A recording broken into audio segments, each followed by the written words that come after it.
système, ça signifie que aucune autorité n'est supérieure à l'État, car l'État est souverain. Mais une question se pose. Qui est titulaire de la souveraineté? Pour certains auteurs, la souveraineté appartient au peuple, c'est-à-dire que cette souveraineté appartient à tous les individus qui forment et qui composent l'État.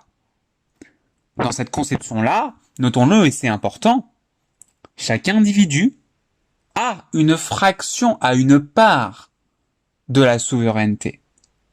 C'est à Jean-Jacques Rousseau que l'on doit cette théorie de la souveraineté populaire, qu'il a développée dans son célèbre ouvrage du contrat social qu'il a publié en 1762. Ainsi, pour lui, la source du pouvoir réside dans le peuple. Pour lui, la source du pouvoir, c'est le peuple. Le peuple est titulaire de la souveraineté. Le peuple est souverain.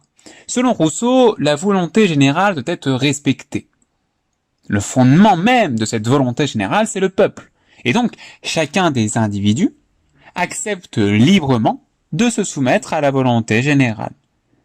Eh bien, la volonté générale, c'est tout simplement l'expression de la souveraineté populaire. Et donc, par conséquent, puisque chaque individu qui compose le peuple a une parcelle de souveraineté, a une part de souveraineté, chacun des individus peut participer à l'élaboration de la volonté générale. Et donc, ça signifie que la souveraineté populaire implique la démocratie directe. Je rappelle très rapidement ce que c'est que la démocratie directe. La démocratie directe, c'est un régime dans lequel les citoyens exercent directement le pouvoir sans l'intermédiaire des représentants. Pour Rousseau, c'est simple, donc, la souveraineté ne peut pas être représentée.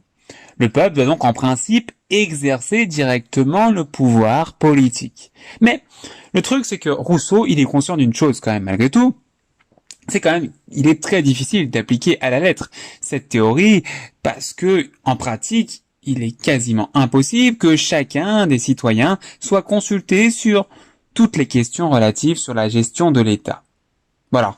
Hormis dans les très petits États, avec une petite population, les micro-États, il est impossible de réunir en un même lieu tous les citoyens composant le peuple pour adopter des lois.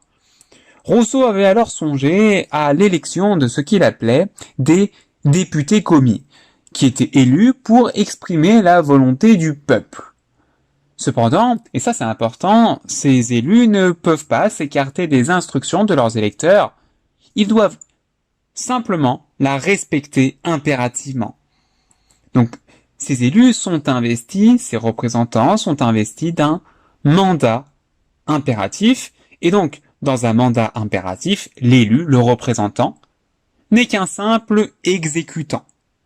Et c'est important, parce que si les citoyens considèrent que les élus n'ont pas respecté le mandat, ils peuvent, les citoyens, le révoquer.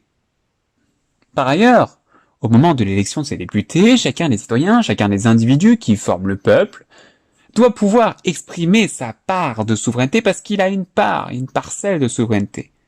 Concrètement, qu'est-ce que ça veut dire? Eh bien, ça veut dire que dans la souveraineté populaire, eh bien, le vote, c'est un véritable droit. Et que donc, en conséquence, le suffrage, il est forcément universel. Car tous les citoyens doivent pouvoir élire ces fameux députés commis, ces fameux représentants. Enfin, selon la théorie de la souveraineté populaire, le mandat des élus doit être court. Pour vérifier que les élus ont toujours la confiance du peuple, il faut que les représentants puissent se présenter régulièrement devant les électeurs. Voilà pour la souveraineté populaire et dans une autre vidéo, on abordera la souveraineté